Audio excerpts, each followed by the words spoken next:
ohun tí mo fẹ́ apá kejì.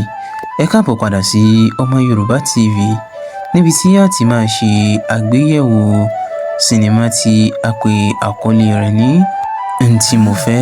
Ohun tí mo fẹ́ jẹ́ sinimá tí ó dùn tí ó sì kọ́ni lẹ́kọ̀ọ́.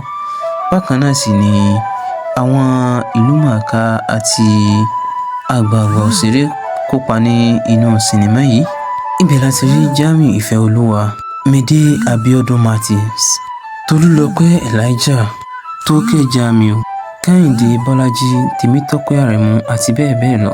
Sinimá yìí sọ nípa Máyọ̀kún. Máyọ̀kún jẹ́ òṣèré orí ìtàgé. Bákan náà ni ó máa ń fi yé gbogbo ọ̀rẹ́ àti àwọn olólùfẹ́ rẹ̀ pé tí òun bá fẹ́ ní adé orí, òun ò lè fẹ́ ẹni tí ó ti bímọ rí àbí tó jẹ́ married man. Ilé ìfà tí ó fi ọ̀pọ̀lọpọ̀ ọkùnrin sílẹ̀. Máa ń lẹ́yìn ọdún díẹ̀ ó pàdé ọ̀gbẹ́ni Nímílò. Kí a tó tẹ̀síwájú, fún ẹ̀yin tí ẹ tí ì láǹfààní láti wo sinimá yìí, ẹ máa rí sinimá tí a pè àkọlé rẹ̀ ní Nǹkan tí mo fẹ́ wò ní Yorùbá Plus TV. Bákan náà sinimá yìí parí sí ibi tí Zainab ti pè Máyọ̀kún ní orí afẹ́fẹ́ tí ó sì sọ fún pé gbogbo ìgbà tí wọ́n bá pè sí orí rédíò ni ó máa ń sọ fún àwọn olólùfẹ́ rẹ̀ tí ń ṣe fáǹsì rẹ̀ pé òun ò lè fẹ́ ẹni tí ó ti bímọ rí àbí ẹni tí ó ti ní ìyàwó nílé.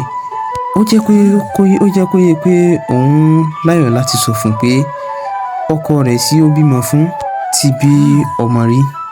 Ó sì jẹ́ kó yé pé òun gangan ni ìyàwó àkọ́kọ́ rẹ̀. Bákan náà sì ni òun bímọ fún. Ó ló jẹ́ kó yé pé òun bímọ fún ọkọ rẹ̀ tí ń ṣe Nímílò. Ibí ni apá kìíní sinimá yìí parí sí.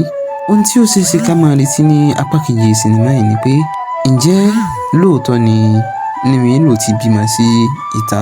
Bí a sì mọ̀ pé ó jọ pé Nímílò àti Zainab yìí mọ ara wọn rí. Tí ó bá jẹ́ bẹ́ẹ̀, kí ni Máyọ̀kún ṣe pẹ̀lú Nímílò? Ǹjẹ́ wọ́n kọ ara wọn àbí wọ́n ń bá eré àníyàn lọ nítorí pé ọmọ ti wọ̀? Kí ni ó sì gbẹ̀yìn Zainab yìí?